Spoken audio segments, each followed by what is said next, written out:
Buenos días, presidente. Nancy Flores, de la revista Contralínea. Presidente, preguntarle si su gobierno tiene algún plan para que ya la austeridad republicana sea una realidad en todas las áreas de gobierno, en todas las instituciones y en los tres poderes. Esto se lo consulto porque, bueno, el lunes ya nos presentaron quién es quién en los sueldos. Sin embargo, pues es una revisión muy somera la que se hizo por parte del titular de la Profeco. Nosotros en Contralínea hemos estado revisando este asunto y resulta, por ejemplo, que si vemos sueldos brutos más prestaciones que tienen, en las prestaciones estamos hablando de que se autoasignan algunos de estos altos funcionarios de organismos autónomos y también del Poder Judicial, se autoasignan ciertos bonos trimestrales, le llaman un bono especial anual, un bono en el caso de las autoridades electorales por jornadas electorales, son bonos también digamos muy pachoncitos en términos económicos y esto acaba resultando en sueldos muy altos. Por ejemplo, los ministros de la Corte y otros 30 funcionarios de la Suprema Corte de Justicia de la Nación, estos ministros 11 ganan más de 400,000 pesos mensuales. Esto es el sueldo bruto y hay que verlo como sueldo bruto para que el pueblo mexicano se entere de que eso desembolsa el erario nacional. El pago de impuestos no es no nos están haciendo un favor a los mexicanos por pagar sus impuestos los altos funcionarios. Y, por ejemplo, en el Tribunal Electoral del Poder Judicial ganan 120,000 pesos más que usted cada mes.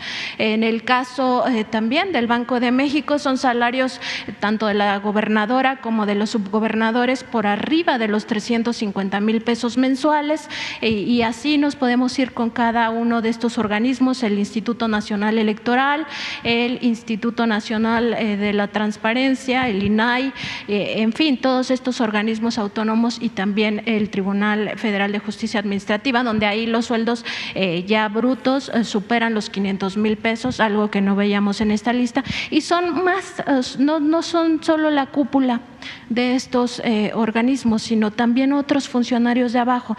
En el caso del Banco de México, por ejemplo, tienen seguro de gastos médicos digamos, no es gastos médicos mayores, si se enferman de una gripe van al servicio médico privado y les dan las medicinas para esa gripe, lo mismo que si tienen una cirugía mayor. Es decir, es un seguro de amplia cobertura, tienen choferes, tienen automóviles asignados, se les paga hasta la gasolina, los viáticos, en fin, absolutamente todo. Y ahí hay que recordar en el Banco de México que tanto la gobernadora como los subgobernadores, cuando acaben este encargo, van a tener derecho a esta pensión vitalicia, algo que ya se había quitado a los expresidentes y que el expresidente Ernesto Zedillo lo sigue cobrando del Banco de México. Su pensión vitalicia que tiene del Banco de México supera los 130,000 pesos mensuales, pero otros que fueron gobernadores de esta entidad, como por ejemplo Agustín Carstens o Guillermo Ortiz, ganan más de 300,000 pesos mensuales por esta pensión vitalicia que no tiene que ver nada con la jubilación. Todos los mexicanas tienen derecho a la jubilación, pero en el caso de la pensión vitalicia pues es otra cosa. Es una prebenda que por 4, 5, 6 años que estuvieron en este encargo se les da en el monto que pues ganaron al final. Lo mismo pasa con los ministros de la Corte y con otros funcionarios. Entonces preguntarle eso, si existe algún plan para que la austeridad republicana sea una realidad en los tres poderes de la Unión y también en todas las instituciones, en todos los organismos autónomos. ¿Qué se podría hacer al respecto? Porque por conciencia, pues ellos no lo van a hacer, están amparados. Sí, estamos conscientes de eso. Esto surgió porque ustedes preguntaron un lunes y estaba aquí Ricardo Sheffield y él tiene que ver con el quién es quién en los precios. No le corresponde, la verdad, pero le pedí para que no se tardara y se diera la información rápido.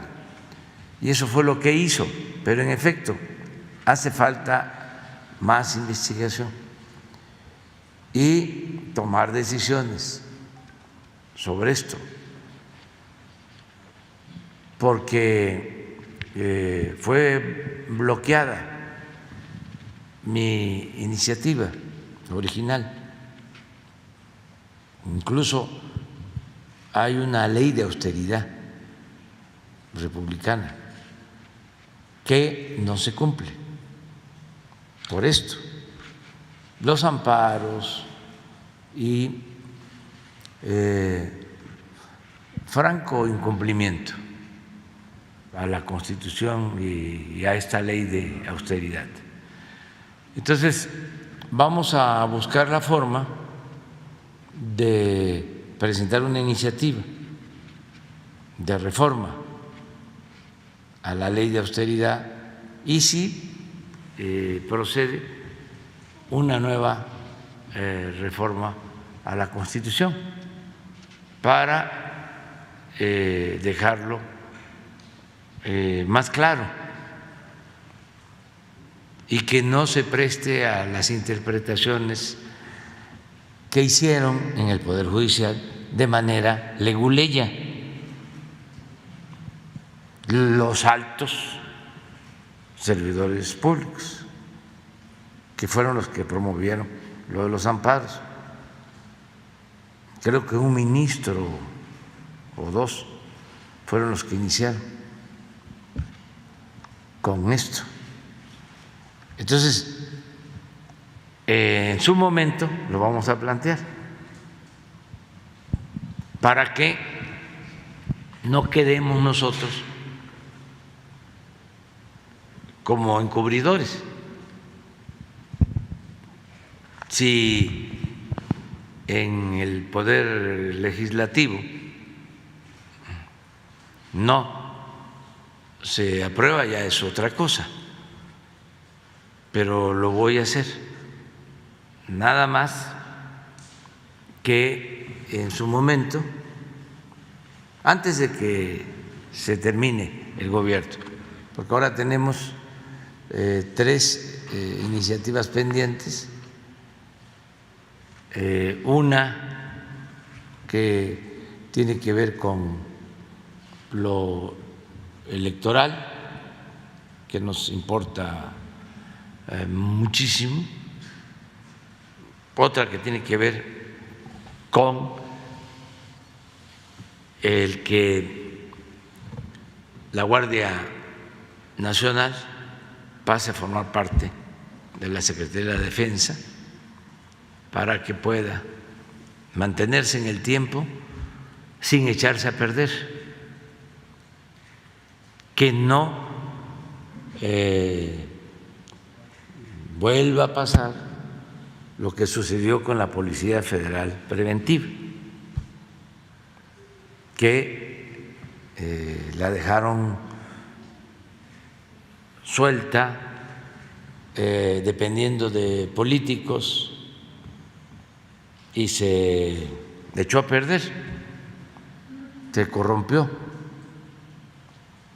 Entonces, queremos que la Guardia Nacional quede inscrita a la Secretaría de la Defensa como las Fuerzas Aéreas, como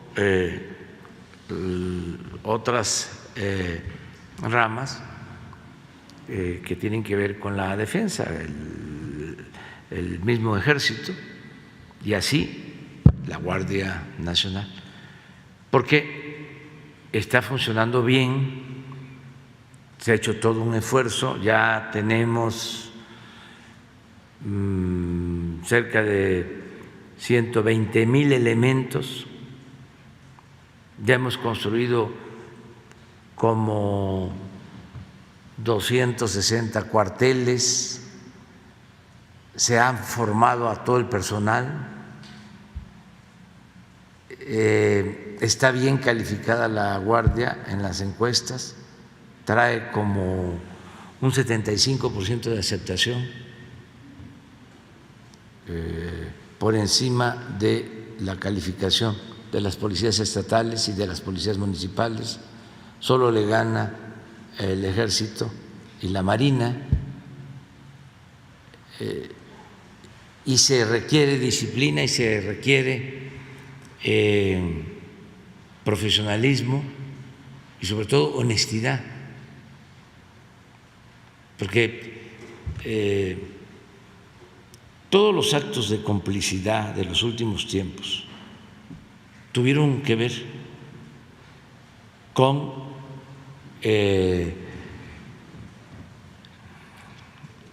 abogados, ingenieros, políticos que se ocupaban de la seguridad pública. Por ejemplo, del CISEN salieron muchísimos. Bueno, de ahí salió García Luna, ingeniero, pero no con una formación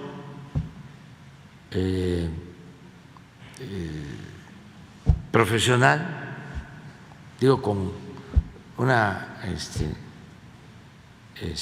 una formación adecuada, y actuaban como políticos. O sea, uno ve las fotos de García Luna y los trajes eran, pero hechos con sastres especiales.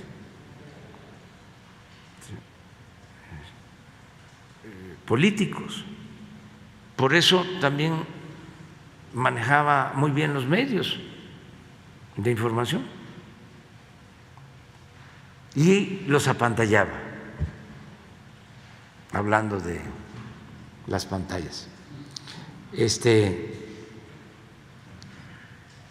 Un día sería bueno que se organizara una excursión a lo que era el búnker de García Luna, a donde llevaba a todos a enseñarles cómo con la tecnología se iba a enfrentar la delincuencia. Y salían todos aturdidos ahí.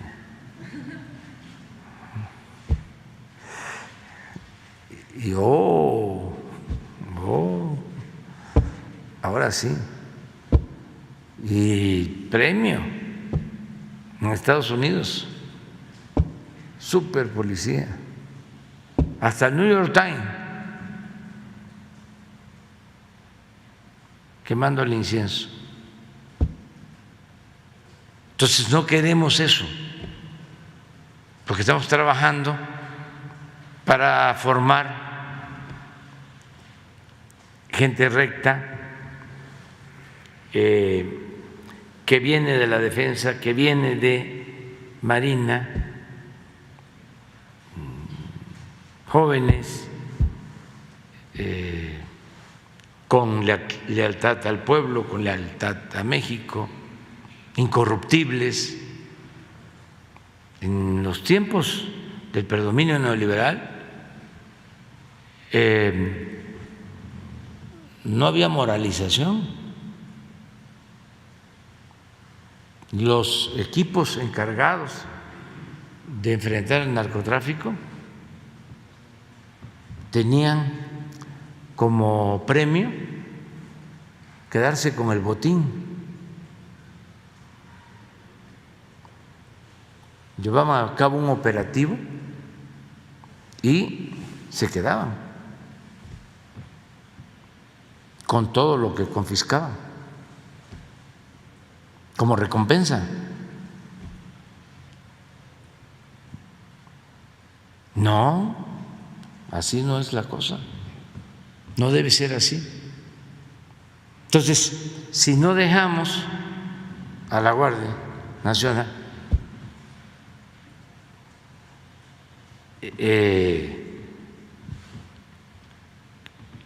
bien sembrada en una institución como la defensa, pues va a aguantar un sexenio y vamos a volver a lo mismo, que hay que cuidarse de la policía, no solo de la delincuencia, porque son lo mismo. Entonces, vamos a atender esto. Les comentaba de estas iniciativas, que por eso voy a dejar que pase un tiempo. Y la tercera es, aunque es un asunto más del Ejecutivo, pero de todas maneras quiero que se envíe al Legislativo, es lo del cambio del horario de verano, que ya regresemos a lo de antes y vamos a que se apruebe una reforma. Entonces, pasando, lo hacemos. Sí les adelanto que de todas maneras ya vamos a pasar de la fase de la austeridad republicana a una fase superior, que es la de la pobreza franciscana.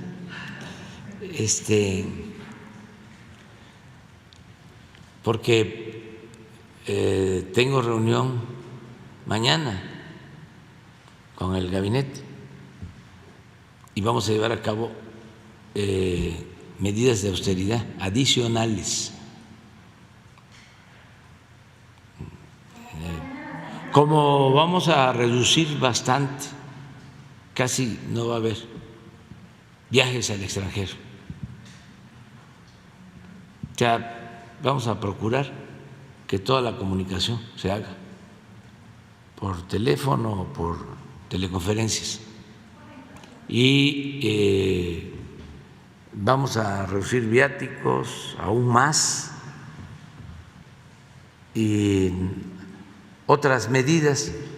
Quiero informarle al pueblo que desde que estamos en el gobierno no hemos comprado un vehículo nuevo para funcionarios públicos.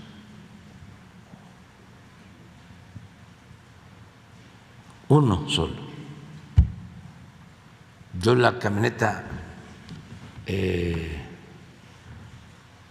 más nueva que tengo es del 2018, que la compraron antes de que yo llegara, y ya tiene 280,000 kilómetros. Pero tenemos ya camionetas de las que usamos de 400,000 kilómetros y de pues 10 años de uso. Estamos dando mantenimiento y funcionan bien. No me han dejado tirado en las giras y vamos a avanzar más en el plan de austeridad, dependientemente de lo que tiene que ver con poderes autónomos, y que eso tiene que tratarse como una cuestión de Estado. Es austeridad republicana de Estado.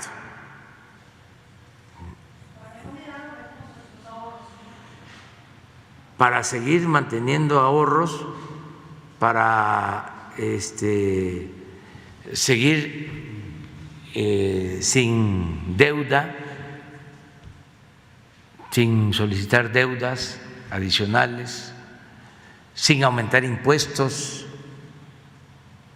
sin aumentar el precio de las gasolinas. La fórmula es sencilla, es cero corrupción y austeridad, para liberar fondos al desarrollo, entregar recursos a la gente más necesitada. ¿Cuánto se busca ahorrar, presidente?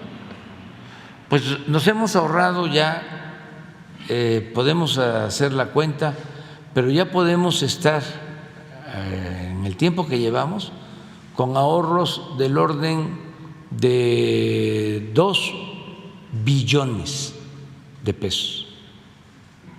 En general, les voy a poner un ejemplo, porque si no, no nos entendemos.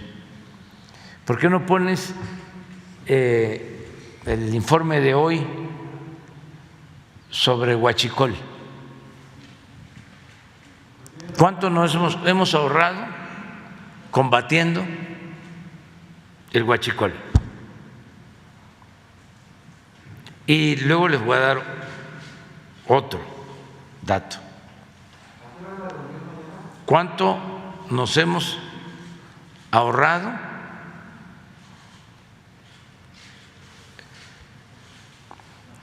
exigiendo a los grandes contribuyentes que paguen impuestos y prohibiendo la condonación de los impuestos?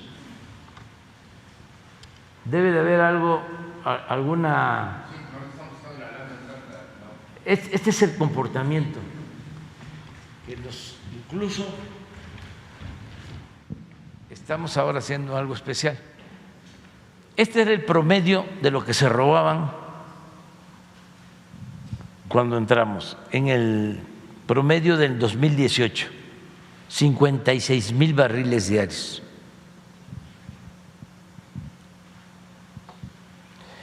Cuando llegamos, en noviembre,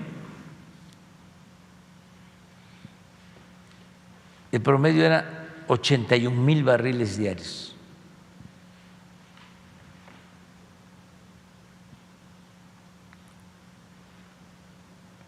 Cuando entré,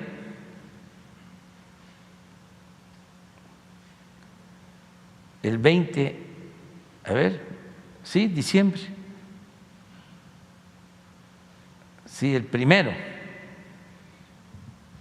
Es del 1 al 20 de diciembre. ¿Mandé? Del 1 al 20, exactamente.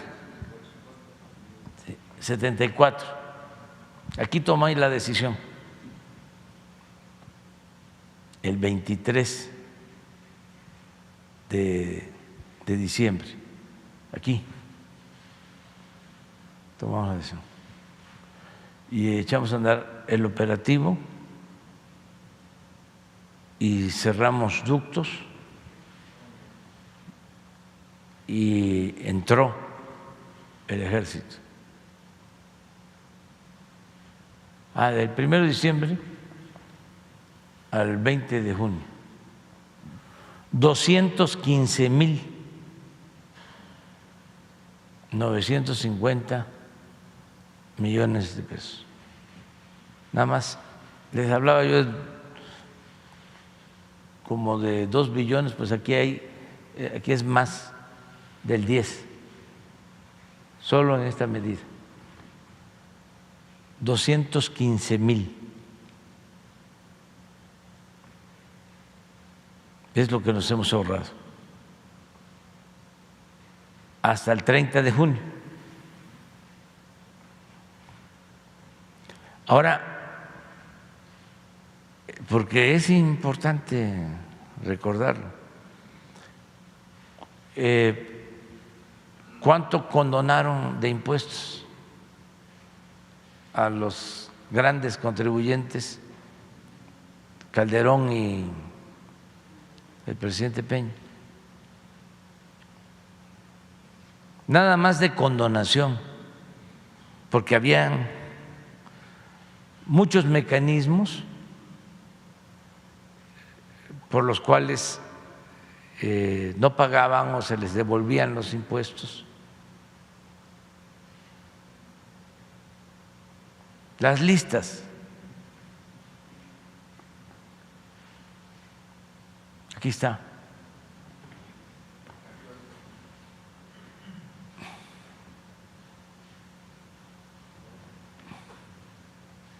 $121,000 a grandes contribuyentes se les devolvieron con Felipe Calderón y 244,000 millones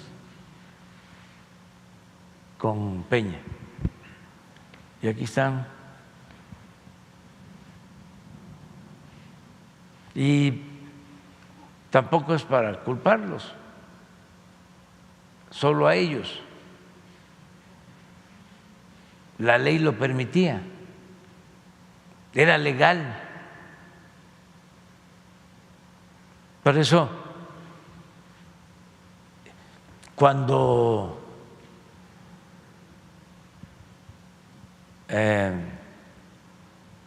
se dieron cuenta de que iba en serio, ya era tarde. Me refiero al bloque conservador del Congreso, porque esto lo sacamos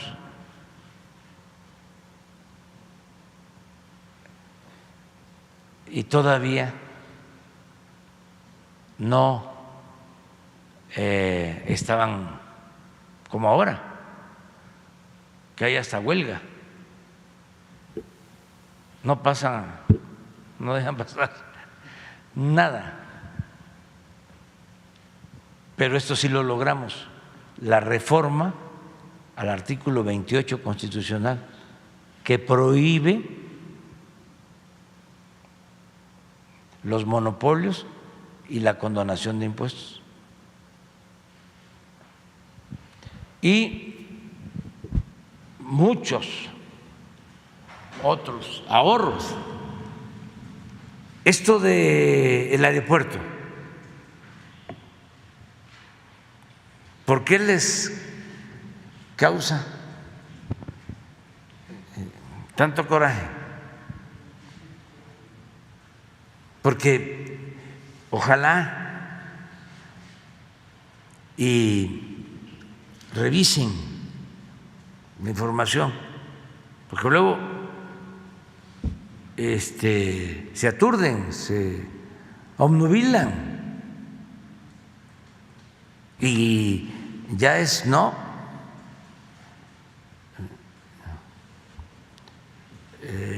En todo se bloquean, no vuelven en sí, sino vuelven en no. Ayer que pusimos la foto de José Martí, alguien sin darse cuenta, a ver, ¿por qué no la pones? El Face, dice que estaba yo más pequeño, estoy más pequeño que Francisco y Madero, y era Martí, pero es el coraje, pues.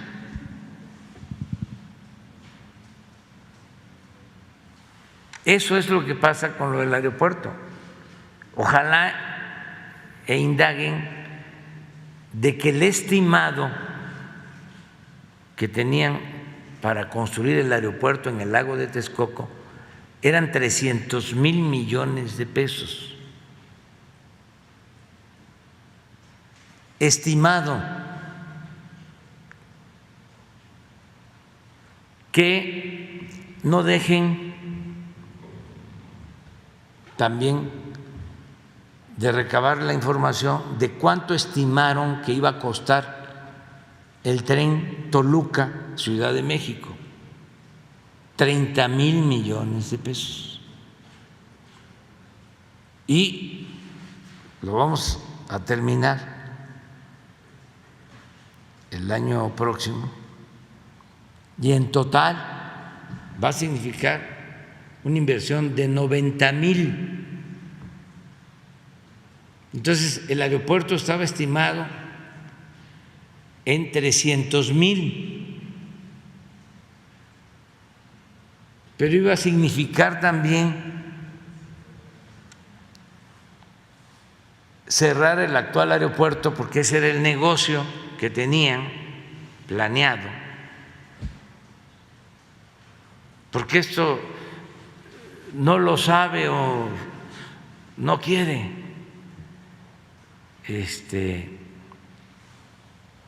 internalizarlo. El piloto de Aeroméxico, que me consta que dijo de que no iba a aterrizar a la primera porque había un cráter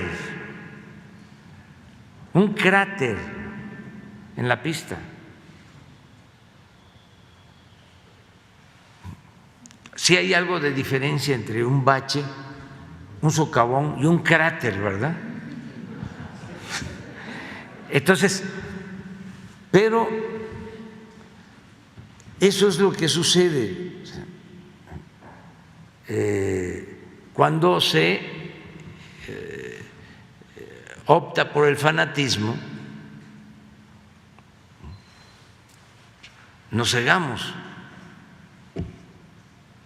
entonces ya no funciona nada. Mire, este es un opositor de las redes. ¿Es periodista?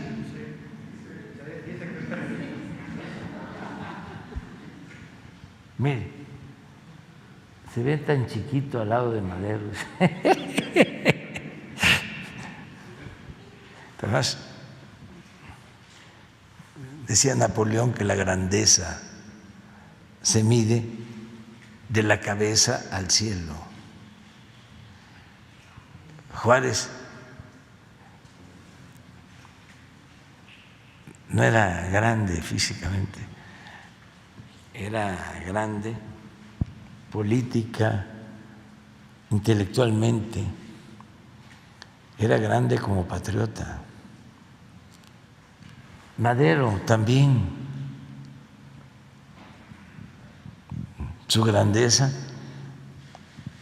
era su vocación democrática, sus principios,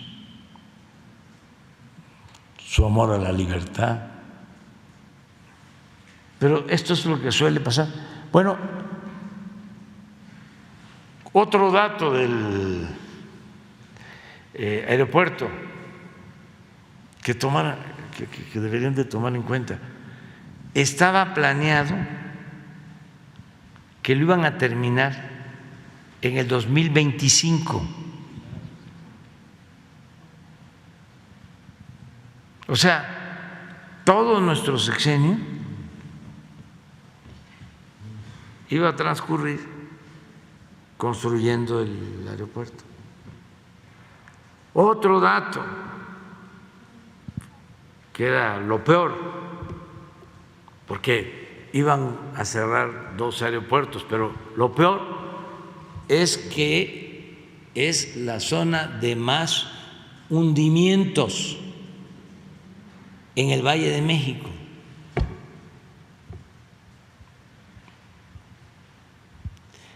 Iba a suceder algo parecido a lo que está sucediendo en la Terminal 2, que ahí, además de la mala calidad del suelo, no hicieron el trabajo de cimentación adecuado.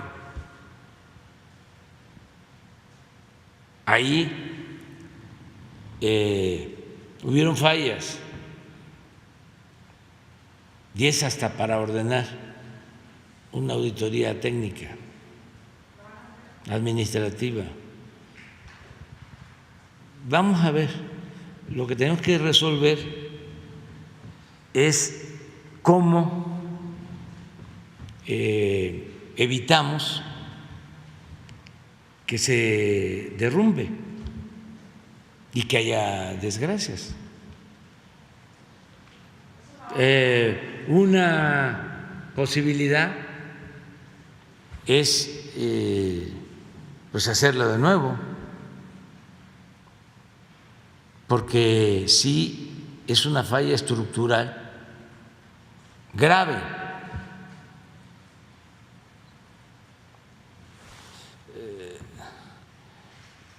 Hay hundimientos diferenciales. Cuando vayan al aeropuerto, observen cómo está.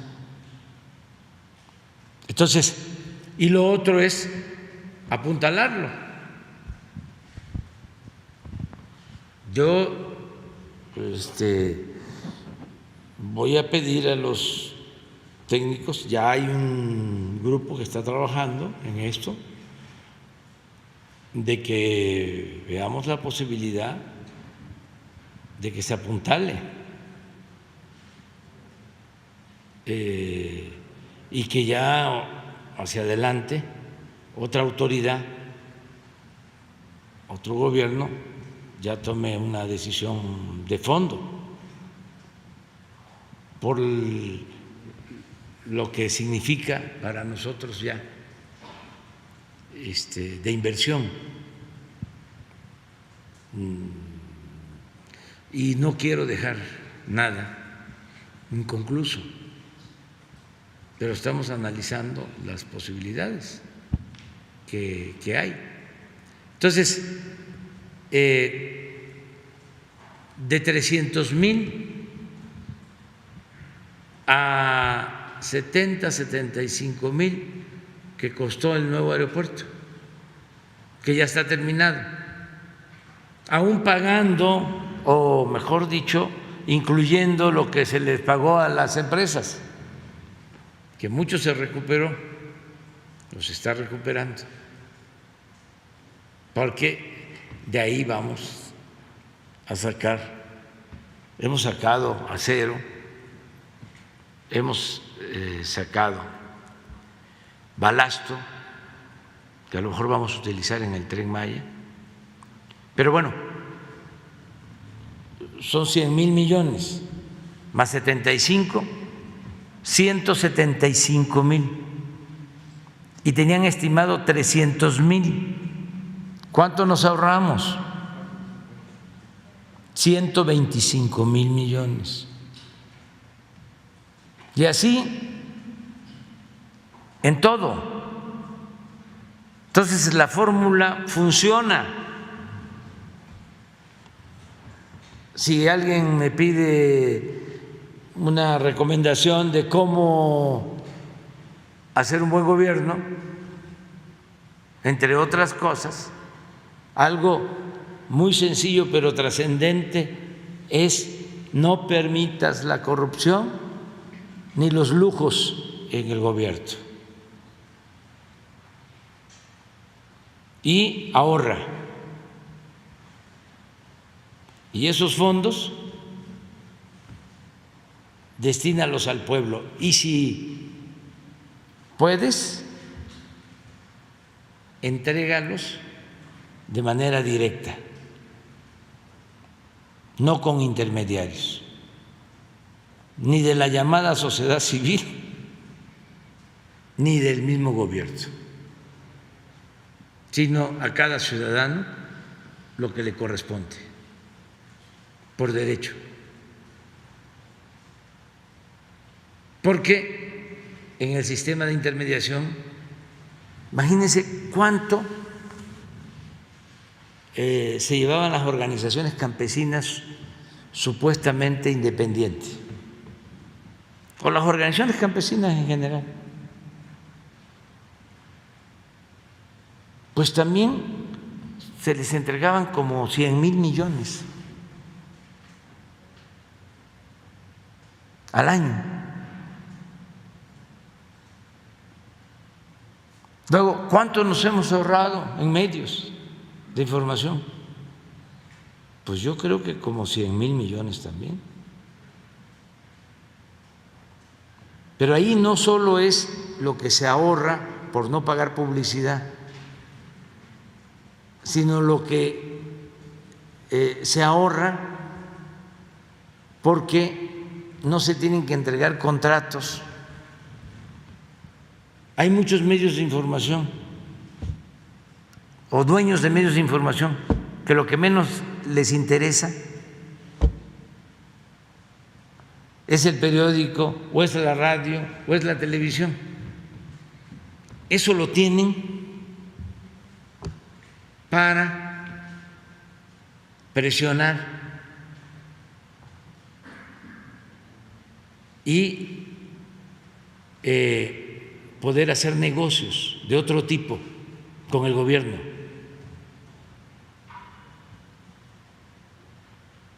Periodistas o dueños de medios de comunicación hablando del aeropuerto. Ya le habían entregado una pista a un dueño de un medio de comunicación. Y me van a decir ustedes, a ver, nombres. No voy a estar yo haciendo el trabajo. O sea, ustedes son mironas y mirones profesionales. Y dueños de comunicación dando servicio de vigilancia y dueños de medios de comunicación dando servicio de telefonía y dueños de comunicación, dueños de medios de comunicación administrando reclusorios y dueños de medios de comunicación haciendo todo tipo de obras de proveeduría al gobierno.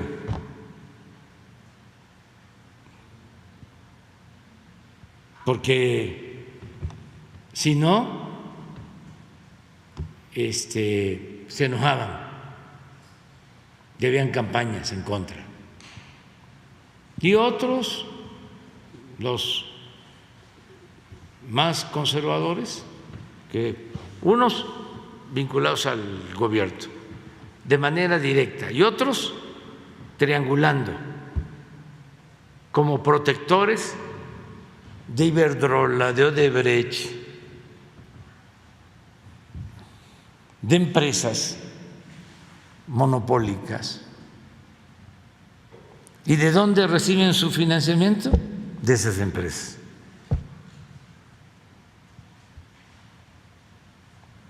Que las defienden más que a nada. Por eso, ¿quién defiende al pueblo en los medios? O sea, es muy bueno ese debate. Soy crítico del poder. Sí, está bien. No estoy con nadie. Soy independiente, soy crítico del poder, sí. ¿Y administras eso? La corrupción que hay en el poder, los errores que se cometen desde el poder y qué relación tiene eso con el pueblo. ¿Cómo es que defiendes al pueblo? Nada más la crítica, es lo que hablaba yo del análisis de la realidad y no transformar la realidad.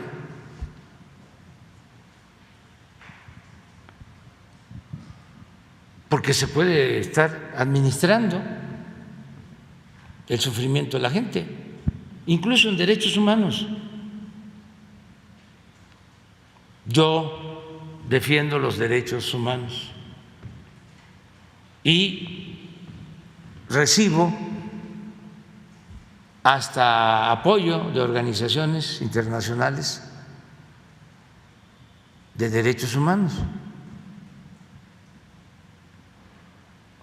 Pero me quedo callado cuando hay fraudes electorales, cuando no le permiten al pueblo elegir libremente a sus autoridades, y por eso llegan autoridades que violan los derechos humanos.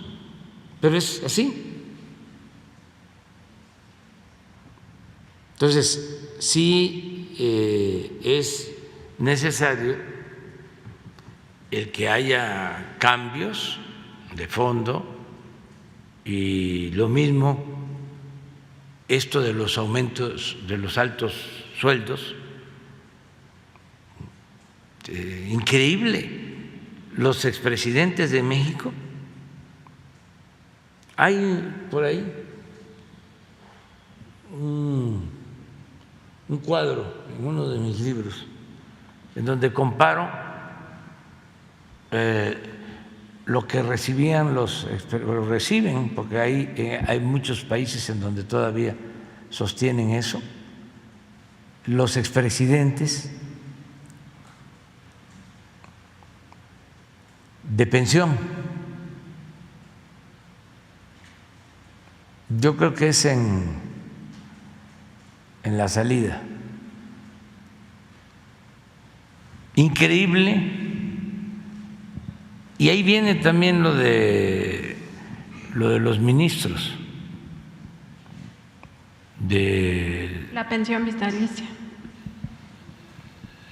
No, son los sueldos. Bueno, los ministros en retiro también tienen pensión vitalicia, sí, igual que los, pero esto los gobernadores y subgobernadores. Pero esto es sobre los sueldos. ¿Cuánto gana? Así era hace 5 años. ¿Cuánto ganaba un expresidente, un ministro, un diputado, un senador en los países? Y México estaba en primer lugar. Todo eso ha ido cambiando, pero hace falta hacer una revisión a fondo. Y presidente, también sobre este asunto, pues ojalá esta recomendación que hace usted la escuchen estos organismos autónomos, estas instituciones del Poder Judicial, porque pues el pueblo de México no puede seguir ni debe seguir pagando estos altos sueldos y todas estas prestaciones.